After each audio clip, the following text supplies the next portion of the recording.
भारत कोई भूमि का टुकड़ा नहीं बल्कि एक जीता जागता राष्ट्र पुरुष है। ये वंदन की धरती है, अभिनंदन की धरती। ये अर्पण की भूमि है, ये तर्पण की भूमि है। यहाँ की नदी नदी हमारे लिए गंगा है, यहाँ का कंकर कंकर हमारे लिए शंकर है। हम जिएंगे तो इस भारत के लिए और मरेंगे तो इस भारत के लिए। और मरने के बाद भी गंगा जल में बहती हुई हमारी अस्थियों को कोई कान लगा के सुनेगा तो एक ही आवाज आएगी, भारत माता की। जैसे जमीन पर चमकते हैं जुगनू, आसमान में चमकते हैं तारे। जैसे जमीन पर चमकते हैं जुगनू, आसमान में चमकते हैं तारे, कुछ ऐसे ही हैं आदरणीय बाठी सर और बाठी मैम हमारे श्री समर्थ पब्लिक स्कूल के एक सितारे और स्कूल का यशस्वी नेतृत्व संभालने वाले आदरणीय प्राचार्य महोदया, आदरणीय उप प्राचार्य महोदय। गुरु वह दीपक है जो अज्ञान के अंधकार को दूर करता है। ऐसे सभी गुरुजनों को मेरा हृदय से प्रणाम और सभी महानुभाव एवं यहाँ पर उपस्थित सभी विद्यार्थीगण। मैं स्नेहा कविता मिश्र वैराले कक्षा 8वीं डायमंड से आज के स्वतंत्रता दिन पर कुछ विचार अभिव्यक्ति हेतु उपस्थित हूँ।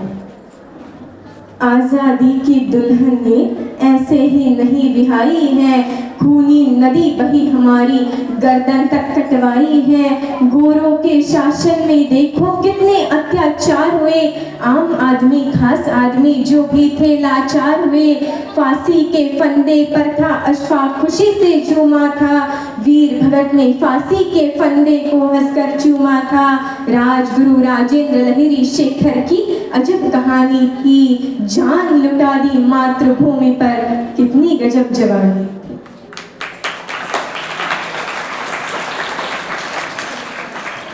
मेरा हृदय आज असमंजस में है कि मैं शुरुआत आखिर करूं कहां से। मैं शुरुआत करूं उस भारत से जहां 140 करोड़ लोग 22 भाषा और 1600 से अधिक बोलियों में बात करते हैं, जहां राजनीति मात्र सत्ता का खेल नहीं बल्कि विचारों की विविधता का दर्पण है। या उस भारत की सांस्कृतिक जटिलता से जहाँ 4000 जातियाँ, 25,000 उपजातियाँ, 49 गोत्र और 8 प्रमुख धर्म हैं, जहाँ विचारों की क्रांति ने न केवल भारत को बल्कि पूरे विश्व को दिशा दी है। यकीन मानिए उन लोगों ने भारत की आज़ादी के कुछ नाम हम गिन लेते हैं जिन लोगों ने प्राण दिए। ऐसे बहुत सारे नाम हैं जिन्हें हम जानते तक नहीं हैं, परंतु यदि उन्होंने प्राण नहीं दिए होते तो इस तिरंगे के नीचे खड़े होकर आज हम मुस्कुरा नहीं रहे होते। उनके लिए सिर्फ एक पंक्ति कहूंगी कि जिस दिन तो शहीद हुआ न जाने किस तरह तेरी माँ सोई होगी, कि जिस दिन तो शहीद हुआ न जाने किस तरह तेरी माँ सोई होगी। मैं तो बस इतना जानूं वह गोली भी तेरे सीने में उतरने से पहले रोई होगी।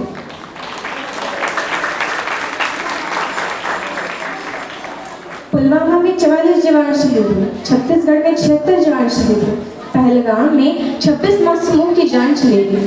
तब कोई भी मानवाधिकार की दुहाई देने वाला हमारे पक्ष में आकर खड़ा नहीं हुआ, परंतु जब जैन विश्वविद्यालय में एक देशद्रोही के द्वारा भारत तेरे टुकड़े होंगे अफजल हम शर्मिंदा है जैसे देशद्रोही नारे लगते हैं तो सारे मानवाधिकार की ज्ञाता उसके पक्ष में जाकर खड़े हो जाते हैं।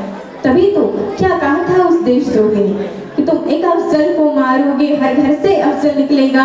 तो मैं भारत की बेटी अपनी भारतीय सेना की तरफ से आज ये ऐलान करती हूँ कि उस घर में घुसकर मारेंगे जिस घर से अफजल निकलेगा, वो कोख नहीं पलने देंगे जिस कोख से अफजल निकलेगा। उठो देश के वीर जवानों, तुम सिंह बनकर दहाड़ दो और एक तिरंगा झंडा उस देशद्रोही के सीने में गाड़ दो।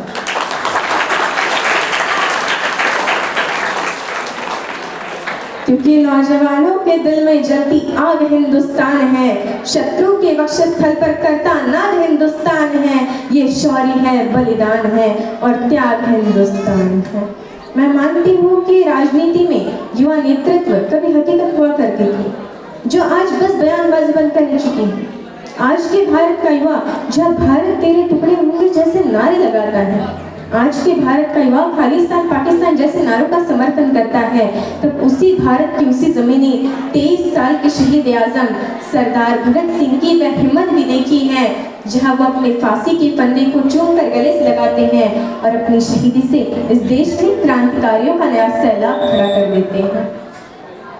मैं आप सभी से एक प्रश्न पूछना चाहूंगी, वह कौन सी चीज है जिसे हम देख तो सकते हैं परंतु छू नहीं सकते? यही प्रश्न सन 1947 से पहले एक कक्षा में किया गया था। उस समय विद्यार्थियों ने इसके अनेक उत्तर दिए। किसी ने कहा कि हम आकाश को देख तो सकते हैं परंतु छू नहीं सकते। किसी ने कहा कि हम सूरज को देख तो सकते हैं परंतु छू नहीं सकते। लेकिन उसी कक्षा के बाहर खड़ा होकर पढ़ने वाला एक छात्र दबदबाई आंखों को लेकर खड़ा हुआ और पानी के भरे हुए घड़े की तरफ देखकर बोला कि मैं प्यास से तड़प कर मर भी रहा हूँ, फिर भी मैं इस पानी के घड़े को केवल देख सकता हूँ, छू नहीं सकता, क्योंकि मैं एक अछूत जाति का हूँ।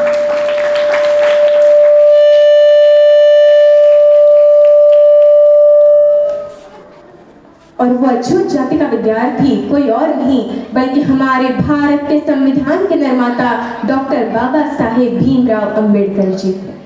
आज 78 वर्षों के बाद कक्षा भी वही है, सवाल भी वही है, पानी का घड़ा भी वही है, परंतु यदि कुछ बदला है तो वो ये कि किसी भी जाति का छात्र हो, वो सबके साथ बैठकर पढ़ भी सकता है, खेल भी सकता है, पानी भी पी सकता है, और इतना ही नहीं, इस देश के सर्वोच्च पद पर बैठकर एक आदिवासी महिला राष्ट्रपति के रूप में प्रगति का मार्ग प्रशस्त कर सकता है।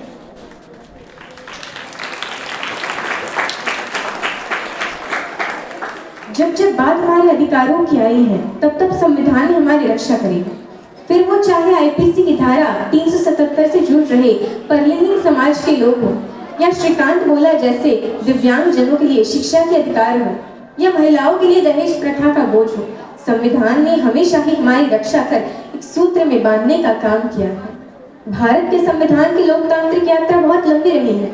जब भारत आजाद हुआ तो उसके साथ कई और सहोदर राष्ट्र आजाद हुए, परंतु आज हम वहां देखेंगे तो हमें पता चलेगा कि वहां कहीं अराजकता है, कट्टरता है, सांप्रदायिकता है, भूखमरी है, गरीबी है, परंतु भारत एकमात्र ऐसा देश है जो आज उन्नति के शिखर पर बैठा है, क्योंकि उन्होंने धर्म को संविधान माना, हमने संविधान को ही पहला धर्म माना।